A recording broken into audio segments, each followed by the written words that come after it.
Hey guys, David the Fishing Pastor here for KastKing, and I've been asked many times, what is the difference between all the different kinds of fishing lines and which one should I choose? So today, I'm answering those questions.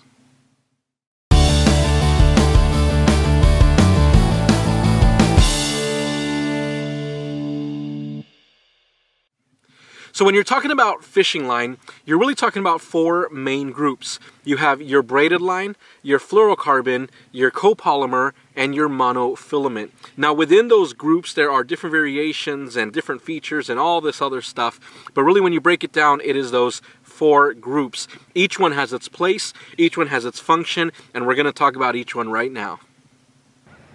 The first type of line that I'm going to be talking about is monofilament line. Now monofilament is probably the most widely used and widely available line of these four different line types. And it has some really key features that make it useful in certain situations and not so useful in others.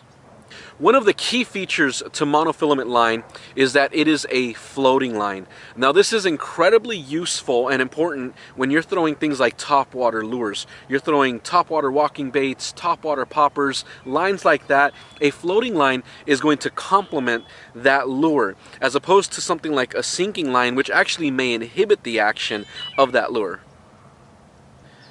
A second key feature to monofilament line is that it has stretch in it. Now this can be, again, incredibly useful if you're using topwater baits like I was talking about, or any other baits really that have treble hooks. Now if you're using a line that has low stretch or no stretch at all, you run the risk of, when setting that hook, actually ripping the hook out of the fish's mouth.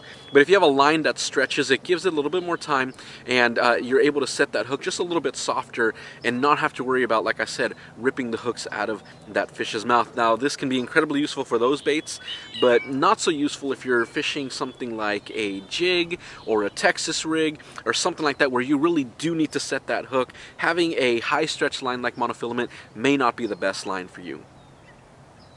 The next line I'm going to talk about is by far one of my favorite lines. In fact, I did an entire video on this line, and that's braided line. I really love using braided line. In fact, most of my reels are spooled up with braided line. I love the versatility of braided line and the fact that it can work in so many different situations. Now, some key features to braided line, like monofilament, it's a floating line.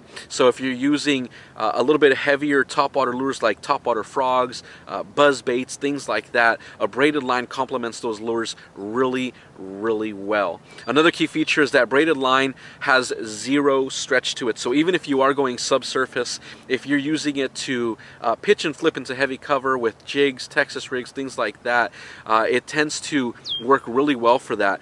When you're trying to set that hook, like I said, opposed to monofilament line that has stretch, when you set that hook, it's going to set that hook really hard because it's a zero stretch line. Another thing is that it is incredibly strong, and really that's just because it is multiple strands of line that have literally been braided together. And finding some really good line is really important because it's going to give you that added strength if you're fishing in things like lily pads, things like that, where you really need that extra strength and you really want your knots to hold up. It has that increased knot strength because of the strength of the line itself. It's a really great thing to use for those applications. On top of that, it actually cuts through the vegetation a whole lot better than some of the other lines that I'm going to be talking about today. So braided line has some really unique and key features to them. A great example of some fantastic braided line that's not going to break the bank for you is this brand new KastKing Cast Pro braided line. This just came out, and it is some really great line. It's made right here in the United States, and it has some really innovative technology. Honestly, it has some premium Spectra fibers on it, and it's really strong, and again, it's going to last you a long time. Now on top of that, braided line actually tends to be less abrasion resistant than a lot of the other lines. So if you're fishing around rocks, things like that, you can break off because the braided line, it'll rub against the rocks and then it'll snap. But if you get some really good braided line like this Cast Pro line that has a lot more abrasion resistance, then you don't have to worry about that as much as you would with some other braided lines that don't have that feature on them. The third line I'm going to talk about is fluorocarbon line. Now, fluorocarbon line is probably the newest of the 4 types of lines, but it has some really key, unique features that make it useful in many, many situations. So unlike mono or braided line, fluorocarbon is a sinking line. So you want to use it with subsurface baits in order to, again, complement those baits rather than inhibit their action.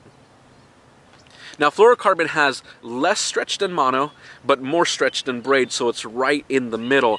And I love to use fluorocarbon line specifically for things like crankbaits, jerkbaits, things like that. It's more sensitive than monofilament line, and so you can feel that bite better, but again, you don't have to worry about ripping those hooks out of that fish's mouth because it has some stretch to it. A great key feature to fluorocarbon line is that it is virtually invisible underwater. Now, whether you believe that fish see line or care about seeing the line in the water or not, I don't know. But if I can do something to help my chances in catching fish, I'm definitely going to do that. Now, the versatility of fluorocarbon line means that anglers will use it for a wide variety of applications when it comes to bass fishing. Everything from crankbaits to flipping and pitching Texas rigs and jigs, all the way up to throwing large and heavy swim baits. And this is again due to its strength, its invisibility, its knot strength, and the fact that it tends to be more abrasion resistant than a lot of the other lines. Now, last but not least, I want to talk about copolymer line. Now, this is a line that I actually more recently picked up and started using, and it definitely has some benefits to it. I kind of figured it's like this mix between monofilament and fluorocarbon. I have mono, I have fluoro. Why do I need a copolymer line? But it has its added benefits for sure. One huge benefit to copolymer line is that it is perhaps one of the most abrasion resistant lines out there. So if you're flipping around cover, tree stumps, logs, trees, rocks, things like that, it's going to hold up a lot better than a lot of the other lines. Like fluorocarbon line, copolymer is a sinking line and tends to be fairly invisible in the water. Its sensitivity is pretty decent, not as good as fluorocarbon, but some people may not even really notice the difference there. It's very much like a fluorocarbon line that is less expensive, and that's a huge benefit. Another great thing is that it tends to have less memory than fluorocarbon line. One of the things about fluorocarbon that can make it a little bit difficult, especially if you're a beginner, is that after you spool it, it wants to revert to its original shape and size that it came on that big spool. And so what you'll have is a lot of backlashes and a lot of bird's nests because it hasn't yet accustomed itself to a smaller spool. Now, copolymer line does not hold as much memory, and so as you spool it onto your line, it tends to grab and hold to that shape a whole lot better, causing you to have less bird's nests and backlashes. Hopefully this information helps you make a more informed decision on choosing the right line when you're getting ready to go fishing. If you enjoyed this video, remember to hit that like button. Remember to hit that subscribe button. I'd really appreciate it. And as always, remember to pray, fish, repeat. God bless. I'll see you in my next video.